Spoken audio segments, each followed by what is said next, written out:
everybody at home. Welcome to another new episode on your favorite show, Journey Unfolding with Millicent. I am your host, Millicent Kongwa. And on today's episode, guys, as we know, it's a new year and new things. You know, some people take the time to recoup and abanye batata ama resolutions. And you know, yes, ngama resolutions vela. It's all about making new decisions. Either you go to the gym or maybe you wanna start saving better and all those things. But at the end of the day, guys, namhlanje nje we are here to talk about finance. We know ukuthi here at Journey Unfolding, guys, we are here to empower each other, to share information and to inspire one another. So in today's episode, we will be talking to our guest, Mrs. Maphosa.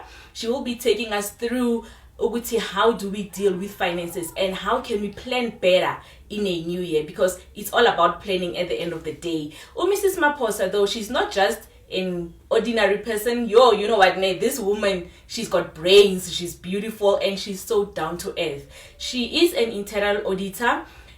She also does literacy, finance literacy on USA radio and even Hope FM. She is a wife, a mother.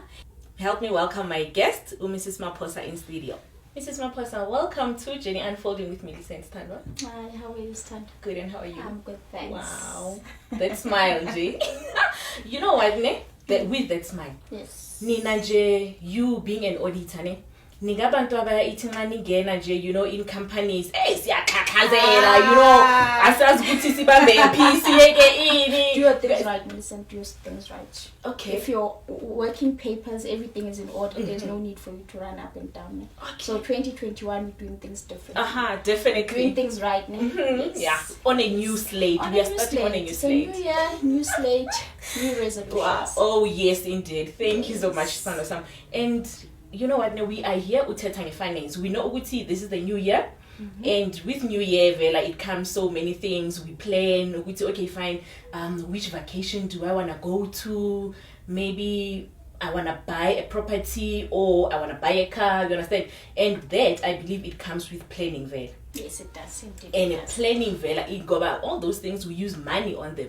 Then financial planning is the way to go. Mrs. Maphosa, you know, this time ega January, people tend to struggle ngama finances wabo because they would have spent too much go December.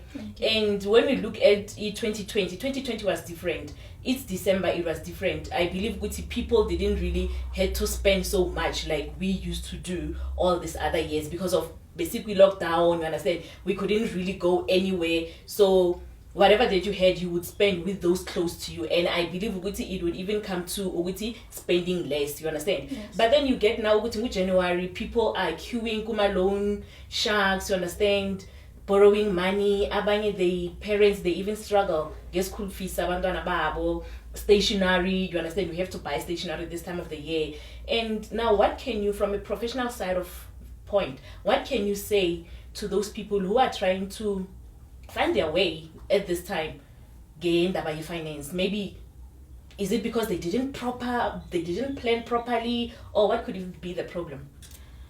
Sis Millicent, in finance we say planning is key, right? It's one thing which we've spoken about, you know, every year in January we make these New Year's resolutions. They look so good on paper. This year, this is what I want to achieve, and this and this and this and that.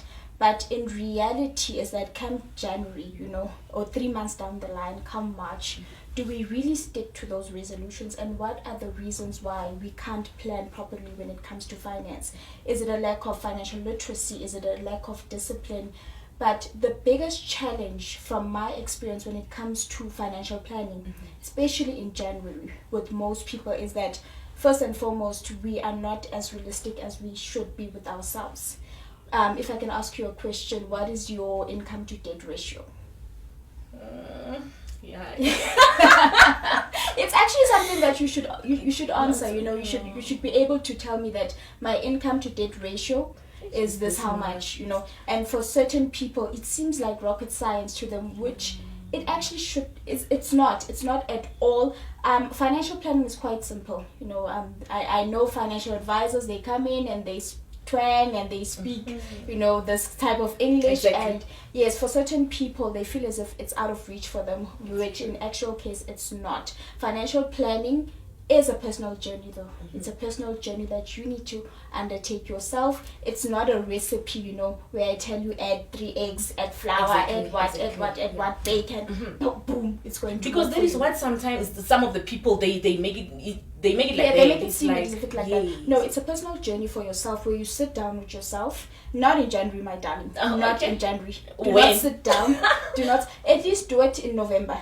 Somewhere in November where you start planning towards your January to say, this is what I'm going to do. You've got children, my dear. You've got children. You've got school fees to pay. You've got bond to pay.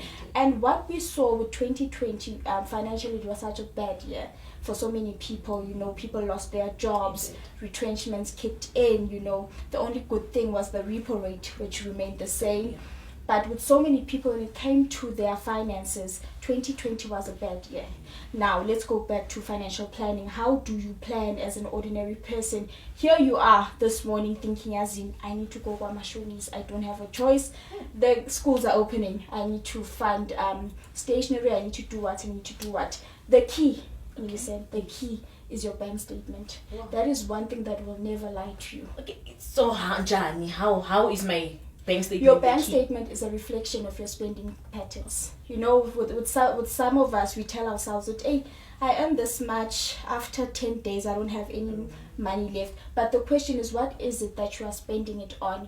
I know I'm an impulsive buyer myself. That's why I don't go shopping when I'm hungry, because I end up buying everything in store, and so forth and so forth. So it also goes back to you understanding what is your money personality. We all have different money personalities, yes. And you know what, Nate, let's just hold it there a bit. You spoke about a ratio, the spending ratio and Your income ratio. The income ratio. So it is important, Uguti, whatever that you spend on, you must make sure, Uguti, it is within your bracket. It is within your bracket. That's where budgeting will come in.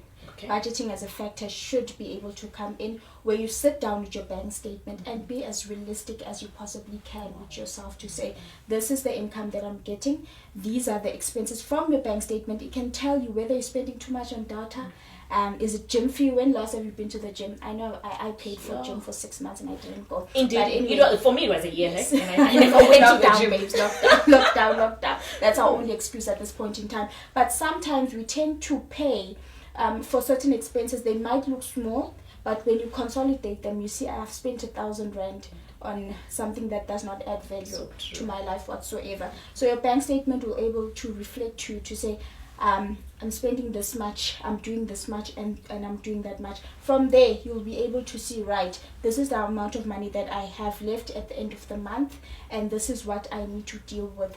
And also, knowing your numbers, Millicent, is quite important. Nine, with the numbers, you are so like Konamanje, you are empowering us kakulu. And I believe everyone at home would really want to know more in this. And then I'm a number. When it comes to numbers, it's not all of us who are good with numbers. Not all of us are good and with numbers. Now here am I'm not really good with numbers. So where do I go to, or is there somebody that I can go to who can maybe assist me in terms of like now doing all that gamma numbers? Yes, there are people that can assist you. I once said that the biggest challenge we have in Africa is just the lack of financial literacy. So many people, we're walking around and we feel as if you need to pay for certain things, you need to pay for certain knowledge, but there are certain platforms. Let's start with the first number. The first number that you need to know is your credit score. What's your credit score, Melissa? I haven't checked it in a very long time. Really? Because I you know what, I would check my credit score if maybe I want to buy something. That's when I would. But at the moment, because I really don't want to buy anything, so I don't even look at it. So is it important that I must keep on checking it? You must keep on checking your credit score. The reality is, in the economy, and the background that we come from, we need to tap into credit once or twice, whether it's a house, a big purchase, whether it's a car, or so forth. So your credit score is basically a consolidated report that will tell you who do you owe when, how, and when. It will be a 5-year kind of a report that will tell you if you've ever defaulted or so forth. So credit score is made out of a certain percentage. Most of the time it's 7.05. Then they'll basically give you a report of all the accounts that you have. Why is your credit score important? at some point in your life, you will want to access credit. Now, credit score will speak to the credit provider to say, offer this person credit at this certain interest rate. So, do you want to tell me, okay, even if I am the person really who doesn't want to do take credit, maybe I just want to buy things cash. So it's important that I must have maybe a little bit of credit somewhere. Yes, in one bank or wherever, but yes, just that credit I must have. It does assist you because life happens, We saw with 2020 there were people who were cash based for such a long time. Now the pandemic came in. Now you need to tap into credit in order to survive. People were using their credit cards. Now the question is, what is the interest rate on your credit card? Now the credit score comes in, it kicks in to say you are going to get an interest rate based on the factors on your report. Your interest rate will be this much and this much. And now we need to look at what is the cost of you financing this credit card. Are you using more? Are you paying more in interest to finance the credit card or not, or so forth? So that's number one. Know your credit score. Yes. Number 2, we spoke about the income to debt ratio. Number 3 is budgeting. Millicent, draw up a budget. Do not dream and tell yourself, you know what, I'm going to save 20,000 rand and whatnot. But be realistic. So many of us, we've got factors like black tax that we need to filter into our budget. You know that you're the firstborn at home. You know you need to assist at home. It should not come as a shock to you. Hey, it's January, everyone is calling you for whatnot and whatnot. Mama, but let's just hold it right there. We will be back with more just after the break because really this is interesting. Okay, but Kelly, you know what? At this moment, now I have taken, some 1, 2, 3 tips. I don't know about you at home, but I believe Uguti now where you will be empowered with this episode. Make sure Uguti you don't go anywhere because we're still gonna get more as to what is it that we have to do in this time and how to deal with finances at the end of the day. So that at the end of the day, guys, we should be free and live our lives happily. So make sure that you don't go anywhere. We will be right back just after this.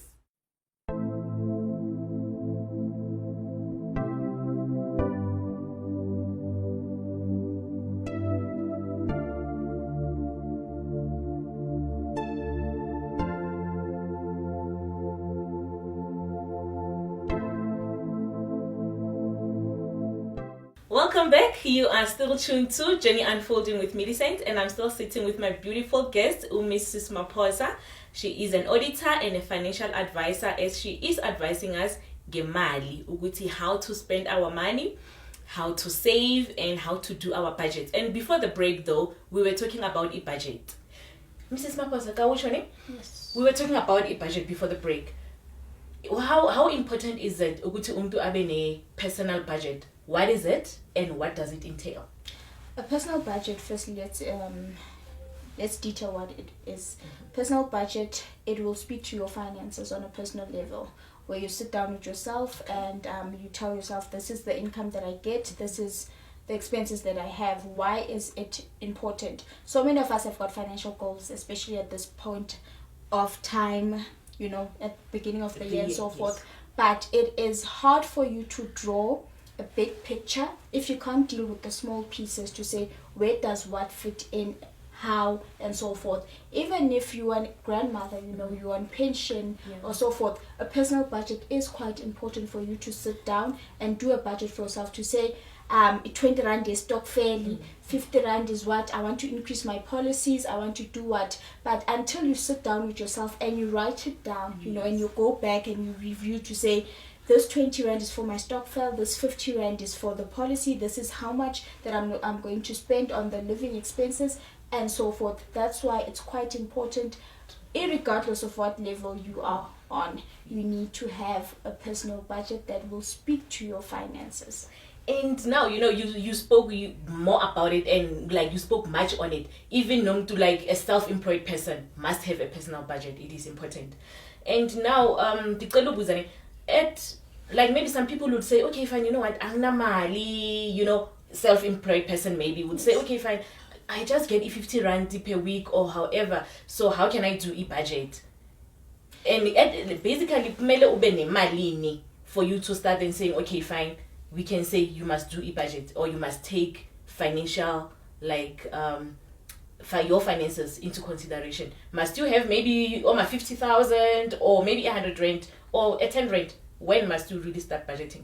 We think that we need to have this big lump sum. You need to have 100,000, 50,000 for you to work on a budget. But at the end of the day, these are your finances. You basically know, even if you're a freelancer, even if you're someone who's self-employed, you basically know on a ratio what are your living expenses. You need to cater for those living expenses. And one thing 2020 has taught us is that we can no longer live financially the way we used to. Look at the stats. Right now, the debt to the income to debt ratio is sitting at 74%. Sure. Right. So meaning for every 100 rand, 74% is used to service debt.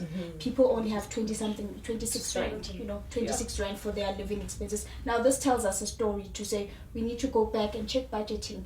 We need to go back to our financial spending habits. Look at these spending habits. What is it that you are spending on? Because I was going to ask you as to what could be the cause then of, because it's too much, hey? 74%. It's too much. Because at the end of the day, you've got so much to do, get 26%, and whereby you end up not even getting to do whatever that you need to do. That is where it kicks back to you having to go and borrow money somewhere and adding on that 74%. So it is important to really do a budget. It is important to do a budget. It is important to look at your spending patterns also at the same time. And your advice maybe into say, what is it then? We see now that we've got a problem. We've got a crisis in regards to spending. What is it that one can do, Uguti, what can we invest on to say, okay, fine, if maybe I have this kind of investment, then I will be better, like my finances won't be such a mess. What advice can you give to us? Which investments must we look up to? First and foremost, live within your means, Millicent. Okay. That's our biggest issue. That's our biggest problem. We do not live within our means, right? You see someone next door driving the certain car, now you want this car. Just because the bank approved the car does not mean you can actually afford this car. That's something else. Can you please repeat that again? Just because the bank or financial institution gave you approval on the car, it does not mean you can afford that car. Okay, then why would they give me approval, whereas it's a business, darling. It's a business. How you pay it off, that's your business. They don't care. They earn interest on it. If you don't sit down with yourself and say, you know what, I cannot actually afford this, I won't be able to afford, your groceries, your school fees. And that is what we are seeing, especially with young people in South Africa at this point in time, because it is so easy to get bank approval at this point in time that we don't actually filter black tax in to say, after I pay this car, will I still be able to send 2,000 rand at home? And when they give you that income and expenditure form, most of us don't even declare the truth. You say, you know what, I need to send 2,000 rand at home, I've got a child, I need to pay the nanny, and so forth and so forth. You just declare that, no, I need to pay my bond, I need to pay my rents and taxes, and from there they think that you can afford it, whereas in reality you can't. Just for the status. It's a business. It's a business, darling. It's a business. We approve you. It's a business. Wow, viewers at home, Nesizvile, and truly, people like to spend out of their means, and just Uguti, they must be seen, Uguti, they are those people who can afford some certain things and everything. Guys, please, let's stay within our means. If we enter 20 rand, make sure Uguti, you spend the 20 rand wisely, because again, at the end of the day, you worked for it and you must enjoy anyway, Futi, the fruits of your hard work. Don't go anywhere. We will be right back just after the break. Sisayo Tinje Amanzi.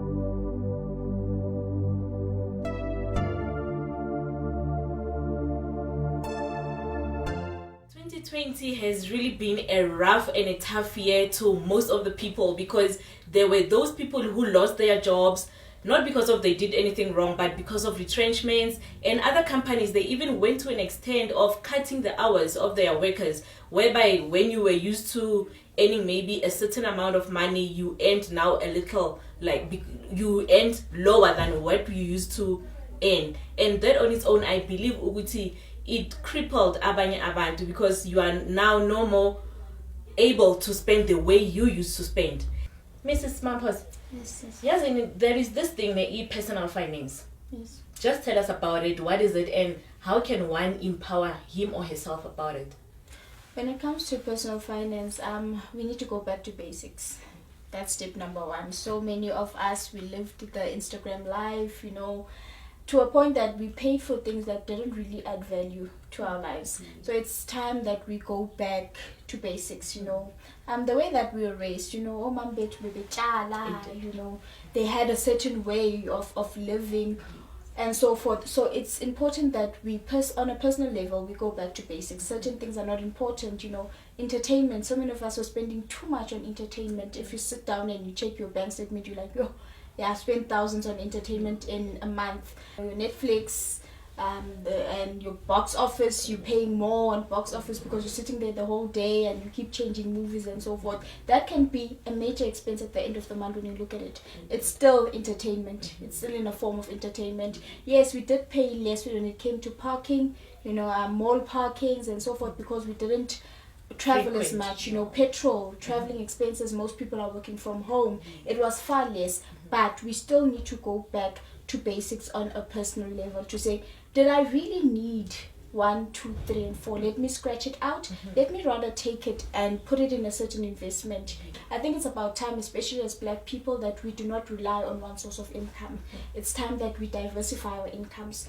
We saw with the pandemic, having one source of income was just a headache. Exactly. It was a headache. And with the pandemic, because, okay, although we used to, we would work at home and all those things, but at the end of the day, you find out you spend more on groceries because, come on, you are at home and you eat too much when you're at home. You understand my point? The kids eat too much. You understand? So really, it is important. Even, let's have our little veggies. Yeah, but if ever une yard, or even if you don't have a yard, take a buckets, plastic maybe buckets or so, amatini, plant some things there, because at the end of the day, I believe they will grow.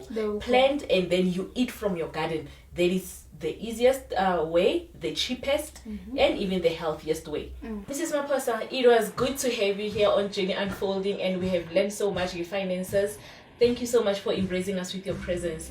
What are your closing remarks to us and the viewers at home? Thank you so much for having me on the show. My closing remarks is that when it comes to our finances, let's go back to basics. The things that we thought were important were not important at all. Let's stick to budgeting. Let's stick to within our means of living. The whole pressure, the social media pressure, and what so forth. And also let us communicate with our families to say, this is the situation that you find yourself into. And above all, let us trust this God when it comes to our finances, when it comes to our lives. He's still God above it all, and He still loves us, and He still protects us, and He still provides us. Because He's the one who gave us the means to accomplish what. Yes, He's still our provider.